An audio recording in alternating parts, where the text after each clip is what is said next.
to launch or celebrate Project Pepeha, I am thinking of many of our local Indigenous elders that have gone.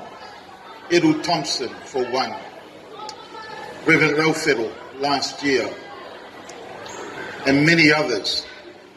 And they would be proud of this particular project, where we are learning about Maori through Samoan eyes, through Chinese eyes, and what a wonderful way of just celebrating our languages, our bilingualism, our multilingualism. But more importantly, what a wonderful way for those of us, Pacific, Asian communities, to acknowledge the importance of Māori as the treaty partner.